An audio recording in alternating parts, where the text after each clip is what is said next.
কেউ না করুক আমি করব কাজ, কেউ না করুক আমি করব কাজ। আল কোরআনের আহ্বানে দিন কায়েমের প্রয়োজনে, আল কোরআনের আহ্বানে দিন কায়েমের প্রয়োজনে নতুন করে আবার আমি শপথ নিলাম আজ। কেউ না করুক আমি করব কাজ। কাজ করবেন তো ইনশাআল্লাহ? কাজ করবেন তো সকলে? কেউ না করুক আমি করব কাজ, কেউ না করুক আমি করব কাজ। 2 নম্বর শর্ত হচ্ছে তোমরা আল্লাহর রাস্তায় নিজেকে বিসর্জন দাও, দিন কায়েমের জন্য নিজেকে আঞ্জাম দাও। তোমার উপরে আঘাত আসবে, তোমার উপরে জেল, জুলুম, হত্যা ইত্যাদি ইত্যাদি আসতে পারে, তুমি কখনো বিচলিত হও না। এটা হচ্ছে তোমাদের জন্য একটা উত্তম আমল বলে। সুবহানাল্লাহ। সম্মানিত ভাইরা, এইরকম একটা উত্তম আমল আমরা কি করতে চাই কি চাই না বলেন? আমরা কি করতে চাই? সকলে হাত গুলো উঁচু করে আল্লাহ তাআলাকে দেখাই। লিল্লাহি তাকবীর, লিল্লাহি তাকবীর। ইসলামের শত্রুরা দিন ইসলাম, দিন ইসলাম। যেমন তুমি দিলে জমিন, দিয়েছ আসমান, সুখের সমাজ গড়তে তুমি দিয়েছ কোরআন। তোমার দয়ায় ফুরান, তোমার দয়ায় ফুরান, তোমার দয়ায় ফুরান, তোমার দয়ায় ফুরান। আসসালামু আলাইকুম ওয়া রাহমাতুল্লাহি ওয়া বারাকাতুহু। সম্মানিত ভাইরা আমার, মহান আল্লাহ পাক রব্বুল আলামিন দুনিয়ার সকল মানুষদেরকে লক্ষ্য করে জানিয়ে দিচ্ছেন, ইয়া আইয়ুহাল্লাযীনা আমানু, হে দুনিয়ার সকল ঈমানদারেরা, দুনিয়ার সকল ঈমানদার ব্যক্তিরা, হাল আদুল্লুকুম আলা তিজারাতিন তুনজিকুম মিন আযাবিন আলীম। আমি কি তোমাদেরকে এমন একটা ব্যবসার কথা জানিয়ে দিব না? এমন একটা লেনদেন, এমন একটা আদান প্রদানের কথা তোমরা কি জানবে না? আমি কি তোমাদেরকে জাহান্নাম থেকে বাঁচার একটা উত্তম উপায় বলে দিব না? সম্মানিত ভাইরা আমার, আমার আল্লাহ পাক রব্বুল আলামিন দুনিয়ার সকল মানুষদের কাছ থেকে প্রতিশ্রুতি নিচ্ছেন, দুনিয়ার সকল মানুষদেরকে অবহিত করছেন, তোমরা তো দুনিয়ার জীবনে নানা রকমের ব্যবসার কাজে ব্যস্ত রয়েছ, নানান চাকরিতে ব্যস্ত রয়েছ, নানান রকমের জীবন ধারণের জন্য নানান কাজে তোমরা ব্যস্ত রয়েছ। কেউ বা আছো মাছের ব্যবসায়, কেউ বা কাপড়ের ব্যবসায়, কেউ বা রয়েছ নানা রকমের ব্যবসায়। তোমরা কি আমার সাথে একটা ব্যবসা করতে চাও না? আলা তিজারাতিন তুনজিকুম মিন আযাবিন আলীম। আল্লাহু আকবার। সম্মানিত ভাইরা আমার, আমার আল্লাহ পাক ডাক দিয়ে বলছেন, আমি তোমাদেরকে এমন একটা ব্যবসার কথা বলবো, যে ব্যবসাটা তোমাদেরকে জাহান্নামের কঠিন আযাব থেকে রক্ষা করবে। বলি সুবহানাল্লাহ। সম্মানিত ভাইরা, আল্লাহ তাআলার কাছ থেকে আমরা পানাহ চাই, আল্লাহ তাআলার কাছ থেকে আমরা জাহান্নাম থেকে মুক্তি চাই। কথা বলেন ঠিক কিনা? কিন্তু আমরা আসলে সঠিক উপায় জানি না, সঠিক মাধ্যমটা আমরা জানি না, কিভাবে আল্লাহ তাআলার কাছে আমরা জাহান্নামের কঠিন আযাব থেকে মুক্তি পাবো। কথা বলেন ঠিক কিনা? সম্মানিত ভাইরা, আল্লাহ পাক রব্বুল আলামিন বলছেন, তোমরা যদি আমার সাথে সে ব্যবসায় প্রতিশ্রুতি দিতে চাও, যদি তোমরা আমার সাথে সে ব্যবসাটা করতে পারো, তাহলে আমি আল্লাহ প্রতিশ্রুতি দিচ্ছি, কঠিন জাহান্নামের আযাব থেকে আমি আল্লাহ তোমাদেরকে রক্ষা করব। বলে সুবহানাল্লাহ। সম্মানিত বন্ধুগণ, আসেন সেই ব্যবসাটা কি আল্লাহ পাকের পবিত্র কোরআনুল হাকিম থেকে আপনাদের সামনে সেই কথাটা আমি বলবো। আল্লাহ পাক রব্বুল আলামিন বলছেন, তুমিনুনা বিল্লাহি ওয়া রাসূলিহি ওয়া তুজাহিদুনা ফি সাবিলিল্লাহি বিআমওয়ালিকুম ওয়া আনফুসিকুম।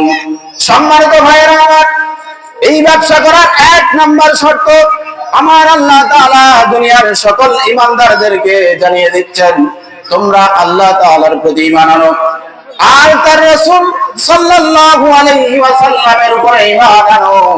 এইটা হচ্ছে ব্যবসার এক নাম্বার শর্ত। দুই নাম্বার শর্ত হচ্ছে ওয়া তুজাহিদুনা ফি সাবিলিল্লাহ।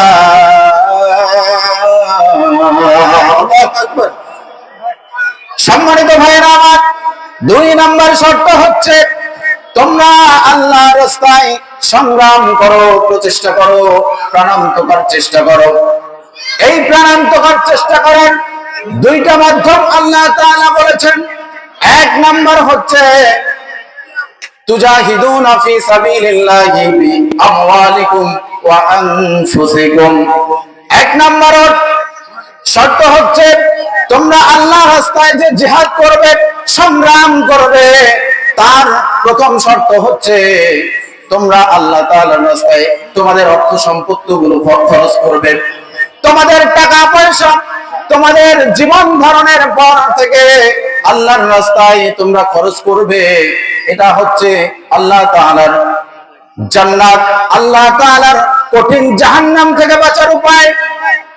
দ্বিতীয় নাম্বার হচ্ছে আল্লাহ তাআলার দিন কায়েমের কাজে আমাদেরকে আঞ্জাম দিতে হবে।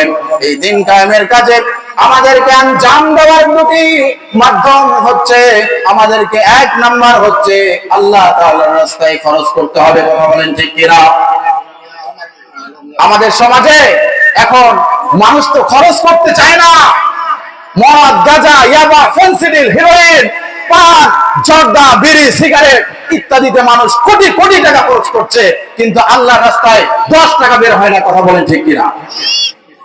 এজন্য আমি বলি যে মানুষের ভেতর থেকে রূহ বের করা সহজ, মাগার রুপিয়া বের করা কঠিন। কথা বলেন ঠিক কিনা? সম্মানিত ভাইয়েরা আমার, দুনিয়ার জিন্দেগিতে কত অপচয় আমরা করে ফেলি, কত অবহেলায় আমরা টাকা পয়সাগুলো নষ্ট করি। কিন্তু সম্মানিত ভাইয়েরা আমার, আমার আশেপাশে খোঁজ নিয়ে দেখবেন কত গরিব দুঃখী অনাহারে আছে, কত গরিব দুঃখী দুপুর বেলার খাবার নাই, সন্ধ্যা বেলার খাবার নাই। আমাদের সমাজে এমন আছে না নাই? আমরা এগুলোর খোঁজ নেই না। সমাজে বিত্তবান যারা, তারা শুধু তাদের অর্থ করি টাকা পয়সা দিয়ে প্রাসাদ তৈরি করছে, কিন্তু বাড়ির পাশে গরিব দুঃখী অনাহারে আছে, এটার খোঁজ আমরা নেই না। সম্মানিত ভাইয়েরা, এই জন্য আল্লাহ পাক বলছেন তোমরা ইসলামের জন্য কাজ করো, চেষ্টা করো। একটা মাধ্যম দিয়ে, প্রথম মাধ্যম হচ্ছে আল্লাহ তাআলার রাস্তায় তোমরা টাকা পয়সা, অর্থ সম্পত্তি ব্যয় করো। এরপরে তোমাদের জান ওয়া আনফুসিকুম, আল্লাহ তাআলা বলেছেন তোমাদের জানের অংশ দিয়ে, তোমাদের সময় দিয়ে, শ্রম দিয়ে তোমরা ইসলামের জন্য কাজ করে যাও। কথা বলেন ঠিক কিনা? এই জন্য আমরা অনেকে বলি যে আমি শুধু একাই নামাজ পড়লে হবে, আমি শুধু একাই ইসলামের কথা বললে হবে, অমুক যে করছে না।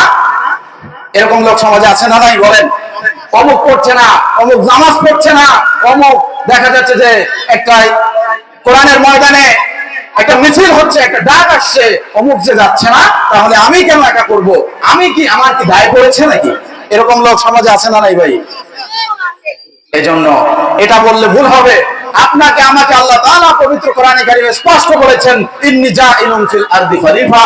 প্রত্যেককেই আমাদেরকে খলিফা বানিয়ে দুনিয়াতে পাঠিয়েছে। কে করলো কে করলো না এটা আমাদের দেখার বিষয় নাই।